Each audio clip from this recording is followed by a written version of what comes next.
এইমাত্র পাওয়া তাজা খবর, গোপালগঞ্জে শুরু হয়ে গেছে খেলা। ছাত্রলীগের বিপরীতে ব্যাট করতে মাঠে নেমেছে সেনাবাহিনী। এবার দেখুন বিস্তারিত। সাথে আছি আমি, আবু মুসা। অন্তত 4 জনের মৃত্যু হয়েছে।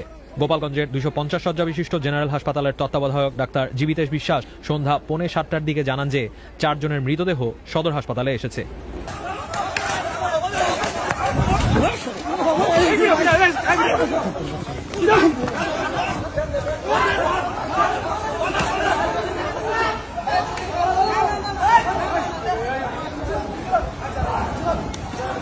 এনসিপি এর নেতাকর্মীদের উপর অতর্কিত হামলা চালায় ছাত্রলীগ।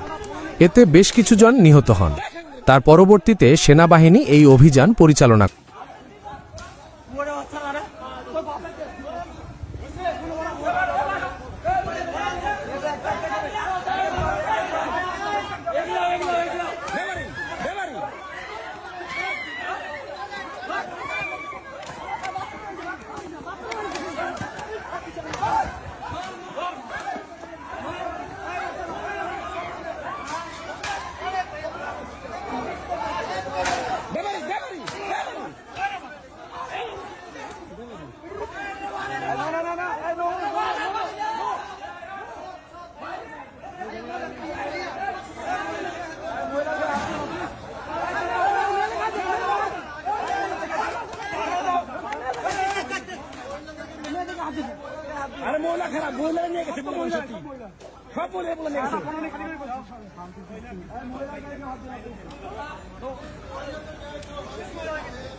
করে।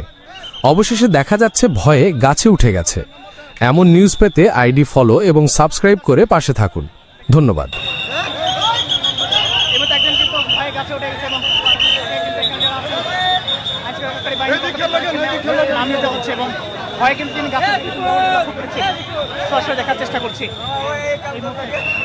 দেখানোর চেষ্টা করছি।